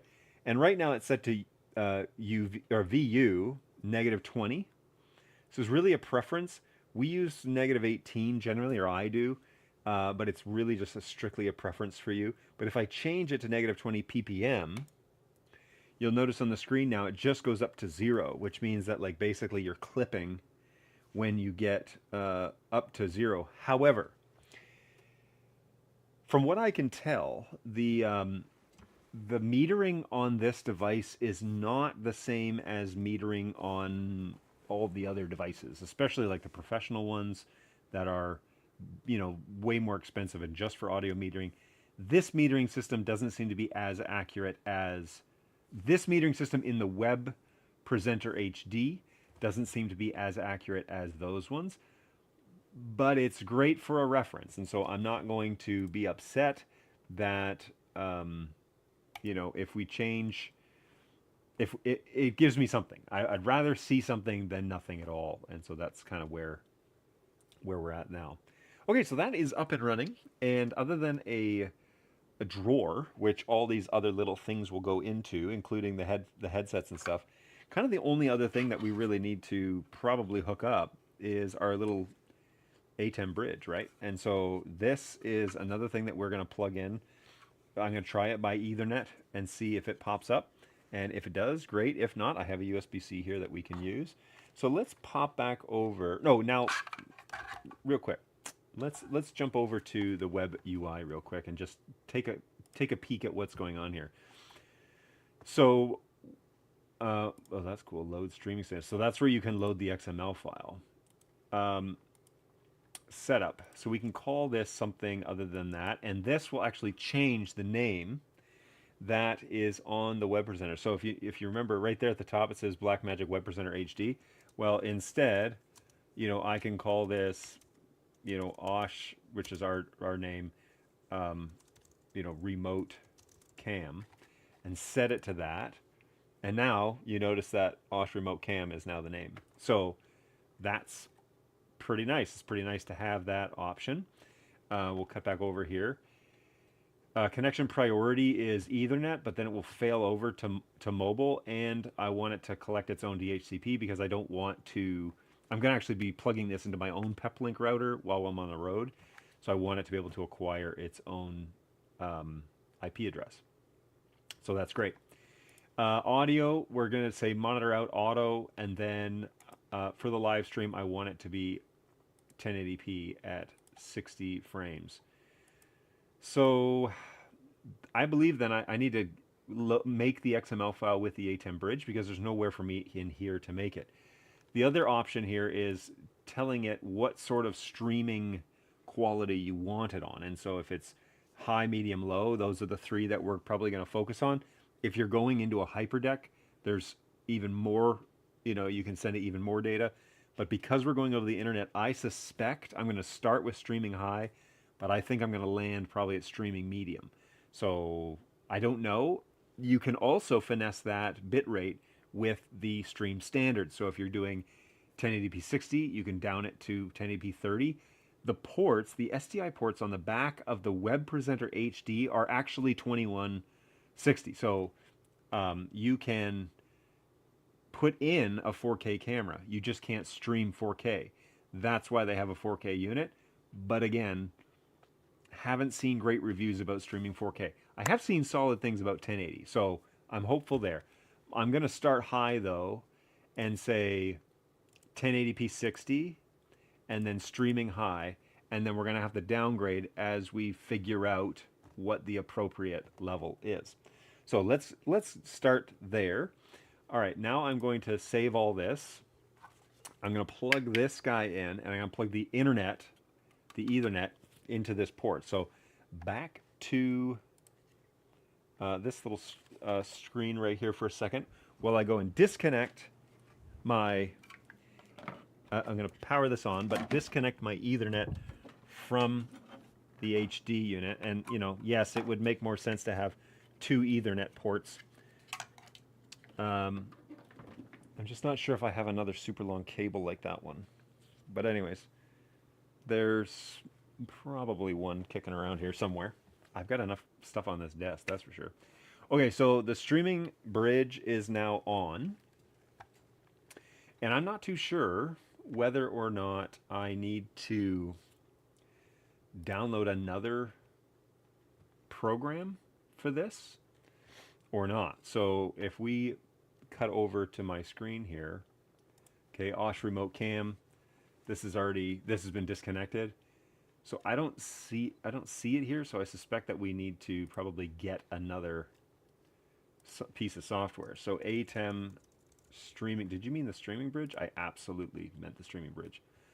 ATEM switchers. So we need the switching software for this one, which is kind of annoying. I suspect what's happening here is Blackmagic has multiple departments, and that one department basically does all their devices for one platform, and then they have multiple departments that are doing multiple things. So we do need the ATEM switching software for that. Looks like it's going to take a few minutes because, whoa, it's 4 gigs. My goodness. This is the latest update though, 9.8. So I will just let that go for a minute while we figure that out. You will notice that even though I disconnected, whoops, sorry, even though I disconnected the Ethernet from this, we still see stats. It actually, I don't see a place where it says no Ethernet, but maybe I'm not looking close enough. But the video input, audio input, data rate, cache, everything is off, but I don't see an internet like disconnected symbol. Now I know when you click on air, the off button will change to on air, but it flashes while it connects, and so it may that may be more of what we need to be looking for is, perhaps the unit will flash when it's trying to connect but isn't, because right now it's just off. I'm not streaming to anything. I'm not doing anything. So yeah, we'll wait and see. So over Starlink, how long do I have here? It looks like we're about 30 or 40% done. This coffee has gone cold, and it's already 11:40. So I have to wrap this up in the next hour, in the next 45 minutes. But I do want to get the streaming bridge updated and ready to rock and roll, because that is going to be important. In the meantime, do I have another Ethernet cable kicking around that I could get both of these devices on at the same time? That would be sweet. Oh, you know what I could do? No, I couldn't. I still need the Ethernet cable. All right, give me a second. I'm just going to look for it real quick while we wait for this thing to download. I will look for spare Ethernet cable that I should have kicking around here somewhere. Eureka. Although, is this in the... This might be in the wrong network.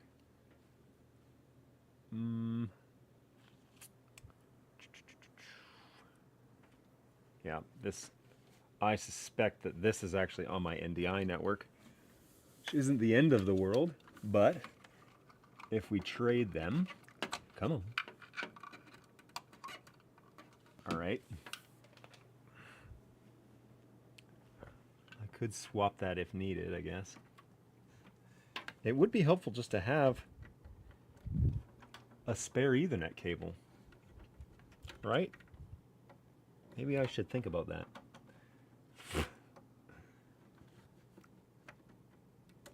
Boy, I don't want to have to do this in the dark. This is brutal. I'm trying to reach under here and find this Ethernet port. All right, there it goes. All right, that one's good.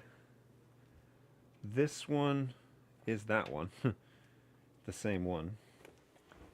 All right, so are we back? We are back. All right, so we are awake and good to go.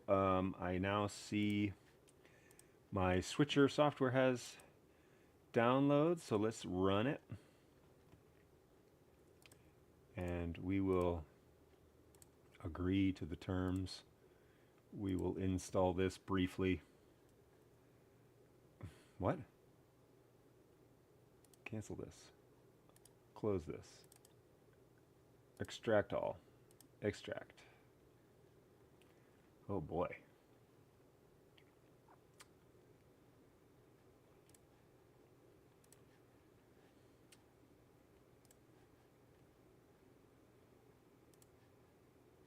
All right, we'll be all right. I don't particularly like installing things on my C drive. That's my operating system. But in the interest of time, I can delete it later. It's not a big deal. Yeah, I've got lots of these Blackmagic stickers laying around because we've had other products show up, and so now I've got five more. Not too sure what I'm going to do with all of them. Maybe put it on my freight case. This is a big one. But yeah, we'll decorate. All right, ATEM install. Continue. Agree. Go ahead. Blackmagic ATEM switchers. I guess it's an ATEM in the ATEM software because it's for the ATEM Mini, technically, right? So let's go ahead and see. again, I plugged in the Ethernet, and it still shows that everything's fine. I guess if I disconnect the Ethernet, it may show me Ethernet not okay on the little LED screen below. Where is that one? This one right here.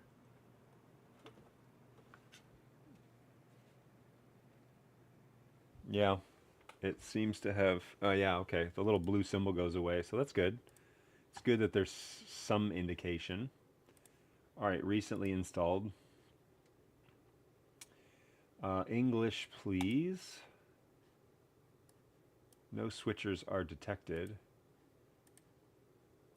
That's why, because it's on the wrong network. Okay, so just give me a second. I'll get it sorted here. Oh, you know what? No. No.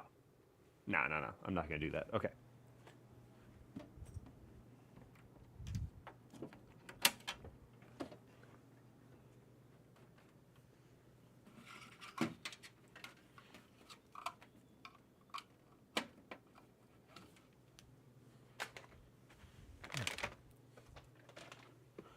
All right, hopefully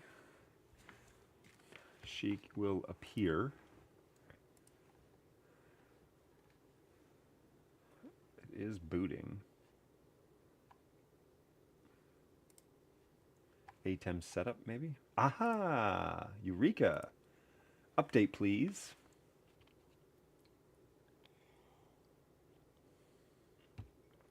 How are we doing battery-wise? Oh, still really good. Oh, except this thing's about to die. I could run power to it, right? That's so short. What about this guy?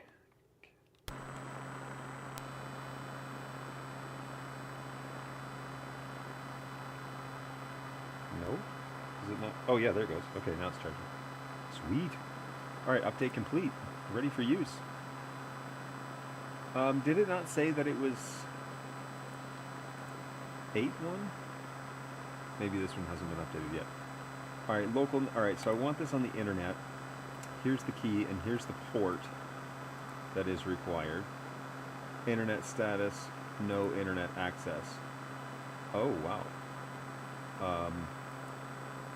Port forwarding error. Okay, so in order to test this, we need to go ahead and probably open the port, which would be on the Soundstage side, right? So I'm going to jump into my 192.168. I'm going to go into my web UI here. Return audio? No way. Ooh. All right, cool.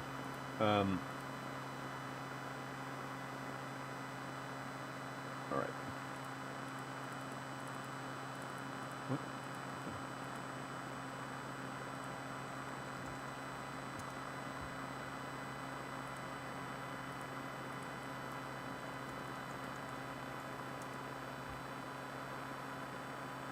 Ah, there we go. All right. Sorry, give me a second here while I figure out the firewall behavior. Mac filtering, access control, or application control. Let's go ahead and add.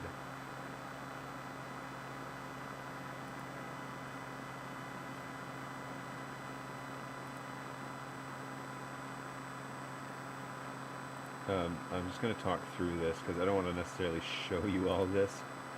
But we're going to name this. So this is A10 bridge. What? Invalid characters. Get out of here. Allow.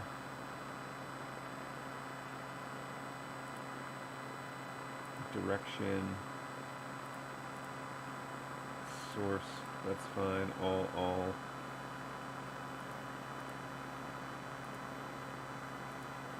This doesn't actually allow me to specify a port.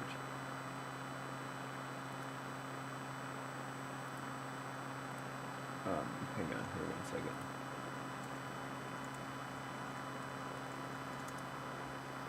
Post.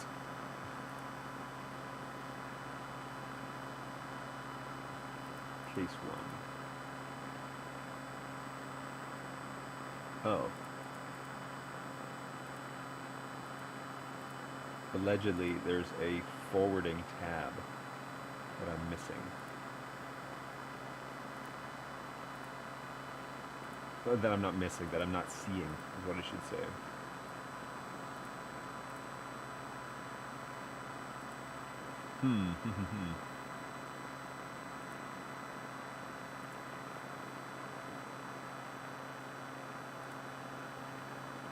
Application list, transmissions,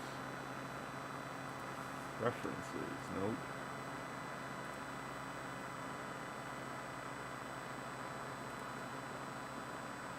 Not there. Here's the thing with 605.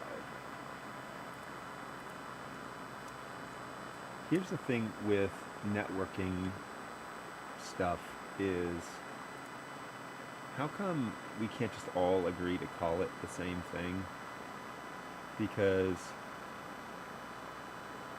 in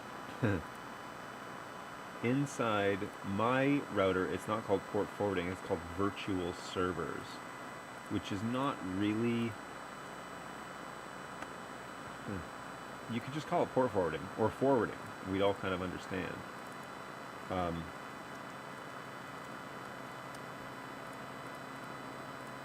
the WAN port,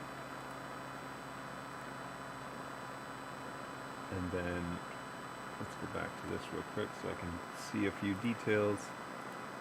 Internal port, internal server.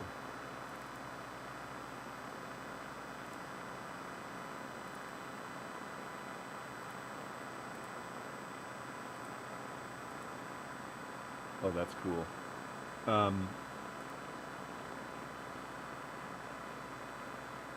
But the question is, let's do this instead of this.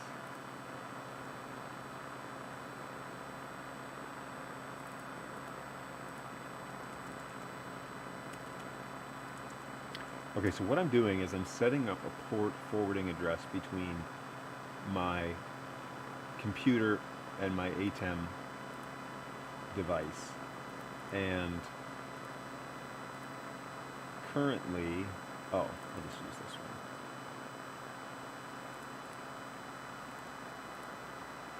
Say OK, invalid port number.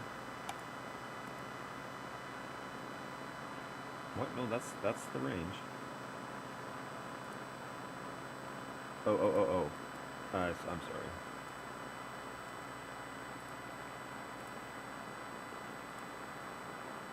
Are you kidding me? This thing just timed out. Ugh.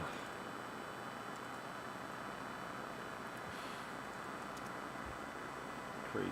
Okay, so now I kind of know what I'm doing, but now that we've figured out where it all is, if you're using a TP-Link ER605, you're going to be looking for something that's called transmission NAT virtual servers.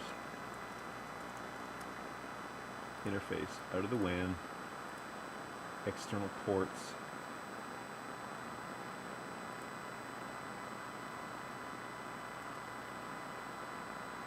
Hey, check your audio. Thank you. Oh man. Oh, you know what that is? That's this. Dirty power. I hate that. Alright, I'll switch. I mean, I can use this wireless thing for a few more minutes. But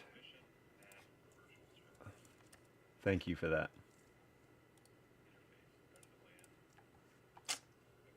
Do I need to jump ahead here? Yeah.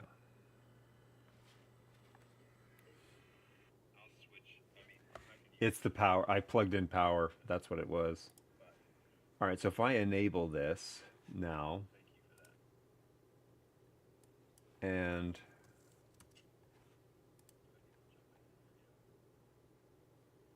out the internet, here's the key.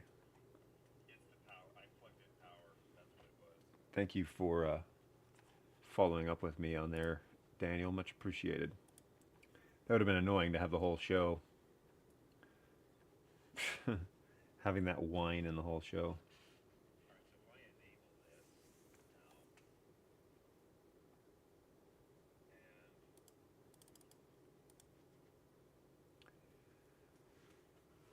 All right.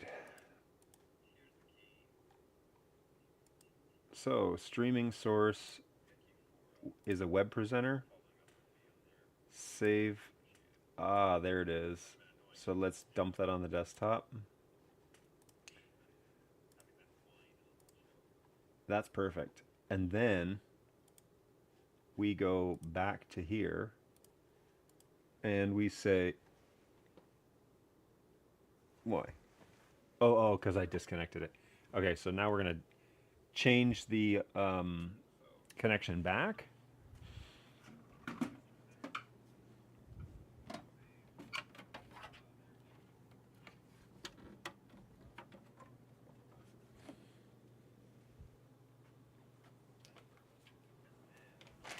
And give me just a quick second to um, let me just see if I can't get this there. All right, hang on one second. I am going to pull this cable out. Yeesh. And then we're going to have a second cable on the same network. Yay, so now everything can talk together and we don't have to do this anymore. Alrighty. Much appreciated, Daniel. Much appreciated. Okay, so now we're back up and running here with the web presenter. And we're going to load streaming settings, and they're here on my desktop. ATEM streaming bridge open. And we're going to save.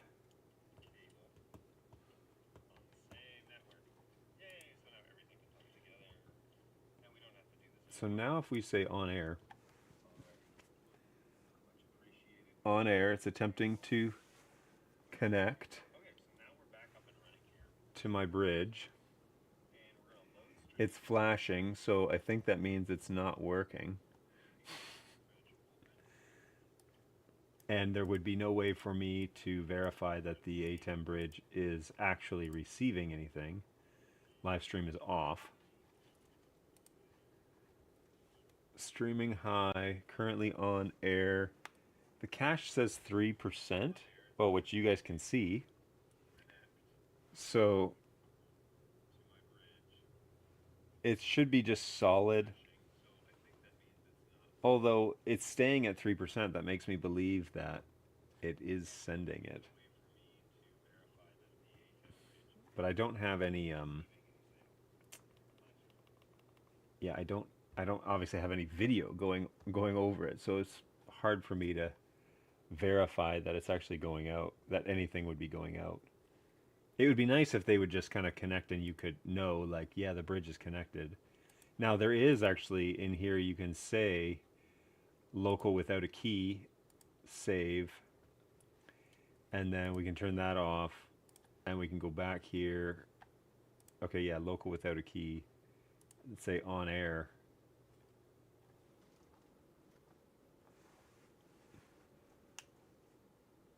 See if anything, if they connect at all, right? Because he is connected via network.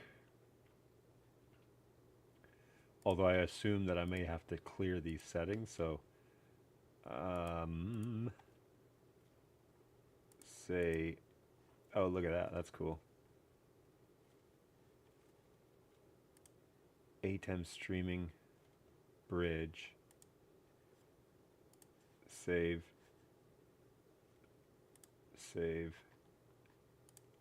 on air. Oh, look at that! Hey-oh! We have a connection. Live stream is on air, 1080p 60. There's nothing coming over, so there's no bit rate. But the cache is sitting at 3%. Again, nothing's going over, so it's not like there's any data. But as soon as I clicked it, off, yeah, on, yeah. So I guess the next test is to, and there you can see ATEM Bridge 2 default SRT Hyperdeck High. Can I change this on the fly? Ooh, I can. Streaming medium. So you can test these while you're on the fly. You can test them. Now, does that mean if I go here and say internet with the key and I hit save, and then I say off and then on air, because it's got to go out and come back right now. I may not have set up the port correctly, because I think it needs to be this IP, which is 73. So if I change that, edit 73, and I say save, okay. Oh my gosh, I've been timed out again. Man, I gotta fix that. Okay, so we're not connected right now, and I can show you this too. So here are the two devices. If I go to transmission, virtual servers, edit this one to be 73, say OK.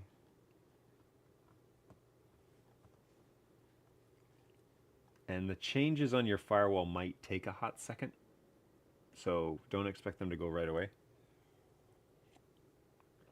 Oh wait, this is YouTube platform. That's not what I want. So let's kill this off.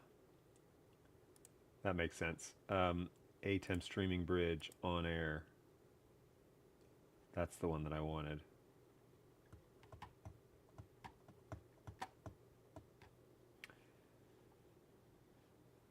ATEM bridge.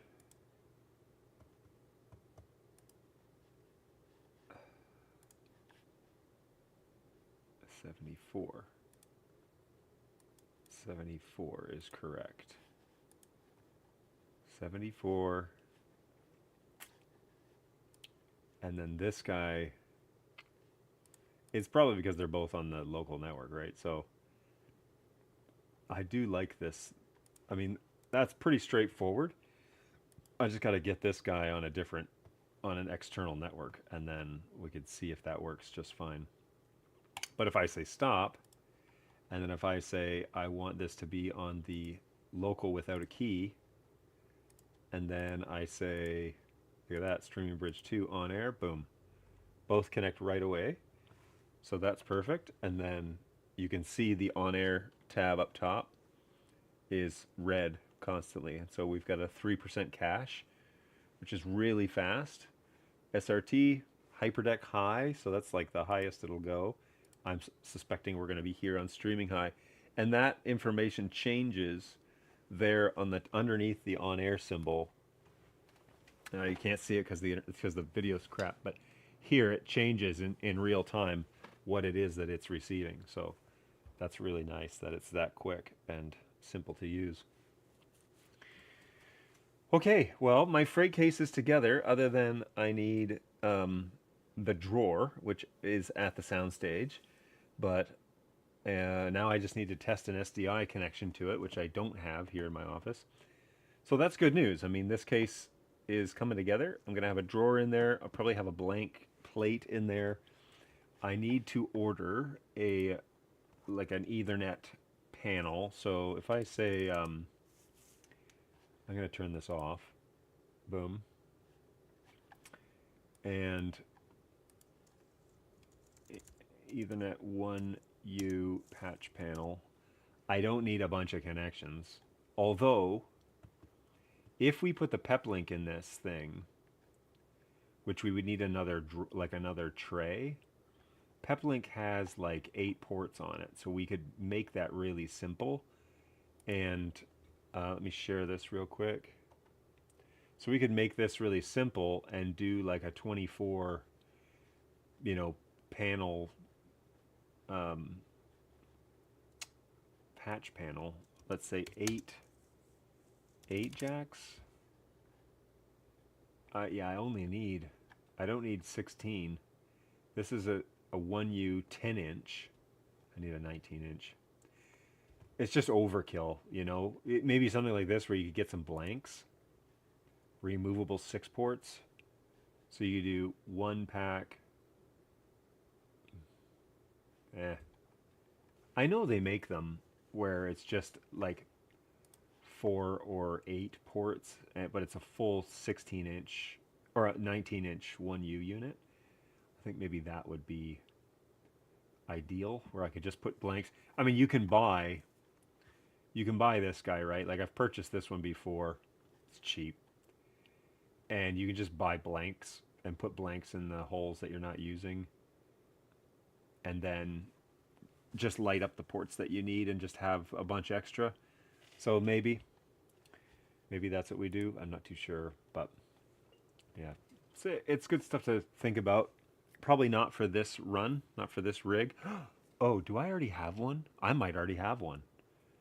Ooh, that would be awesome. If I already have one, I will install it because we only have one port right now, but I hate going in behind and monkeying with it. So I'd rather have it right up front. But then when we do the PepLink, um, yeah, when we do the PepLink Max, the BR Max in there, that will be our router essentially. So when the power comes on, the router will power everything and give IP addresses and connect to the internet. Well, then you just have a WAN port on the back, right? But you can also run. There's like um, there's 8 ports on the PepLink BR Max, I believe it's called. Yeah. So this guy, no, not these guys. Um, PepLink Max. It was like it's a big router. This guy right here. So he's got 1, 2, 3, 4, 5, 6.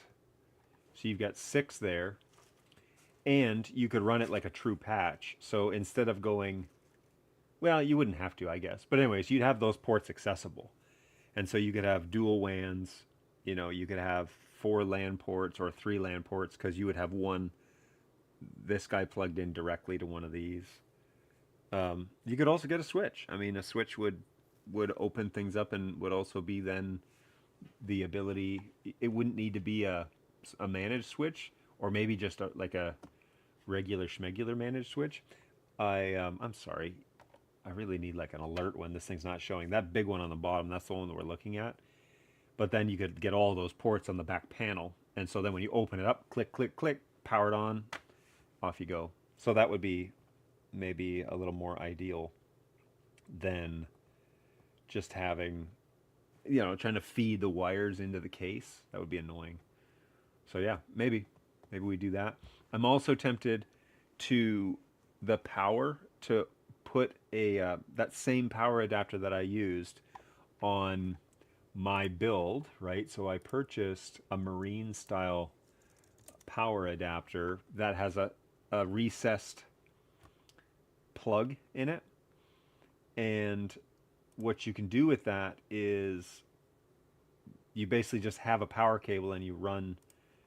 Why is it not coming up here?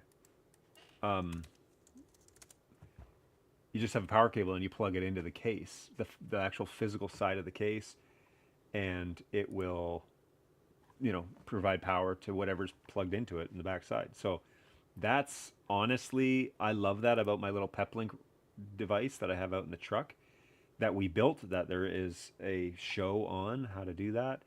I love that because it basically means all I got to do is run a power cable to the box, and then everything inside turns on.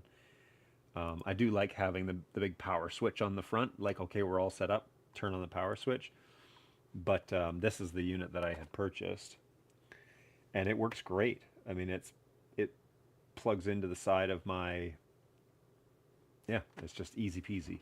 So it doesn't have to be red. It's kind of obvious if it's red, like that's where power goes. You don't have to open up the back or anything. And it cleans up all the cables. So, you could leave it in the on position, basically. You could take the front off and then leave it in the on position or not. Whatever. I just want it to be easy, right? I just want this to be easy. So perhaps Perhaps I should get another power rack, something smaller, and or even like I really need a sequencer, but I need the sequencer to be like a 2 minute delay because um, the devices power on really slowly. The Peplink ones, but the Blackmagic ones come on quick. So I don't know if that would mean that they would, you know, power on and not get IP addresses. I don't know.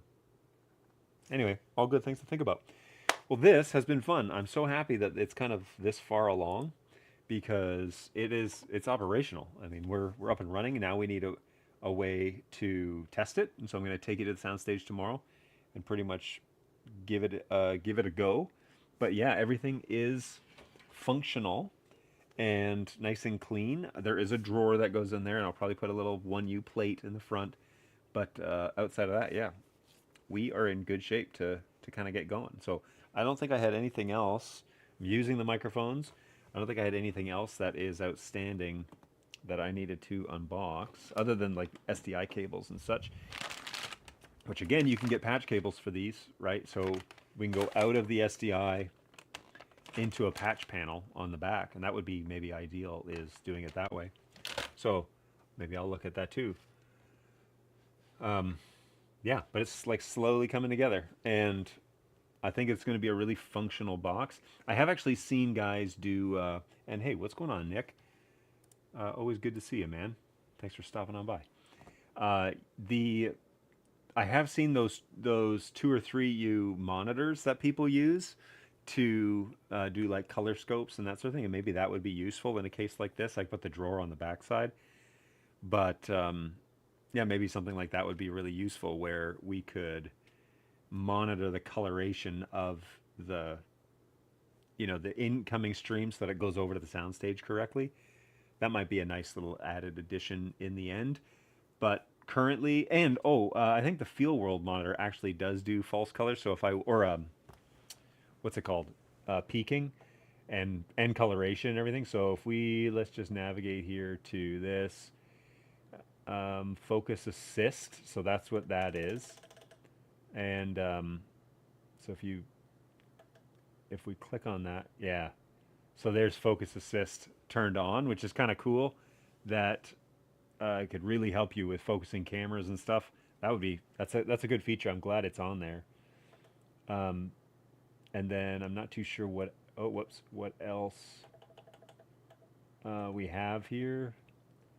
Safe frames, center markers, standard ratios. So yeah, not too much else that's going to help us with the camera, like vector scopes or waveforms or anything like that. But you know, all good. Should work.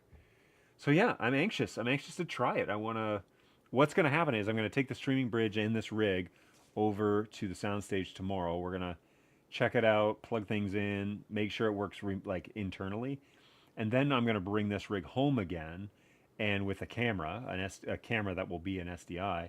And on Monday, I'll probably send the soundstage a signal and monkey around with a firewall and see if I can get that to work. So that's pretty cool. I'm anxious to see that happen in real time. I do have the ATEM bridge in my firewall, but I'm gonna need to set it up on the other side, right? So that will be that task. Alrighty, well, I think that's it, and I think I need to probably wrap it up because I have. Oh, whoops! Sorry, everybody. I have a kiddo downstairs that I think is in the house. She's been awfully quiet, but that's the frame of the case. I mean, and I will let you know how my testing goes. Now, next week, I'm going to be on the road. I will have my Peplink device with me, and my hope and prayer is that I am going to be able to live stream from the road. Looks great. Hey, thanks, Albert. Good to see you. Thanks for stopping by. Yes, I'm hoping to be able to live stream from my phone on the road in my truck. I will be somewhere between Ohio and Ontario. But 11 o'clock, I'll still probably be in Ohio, maybe getting to Michigan.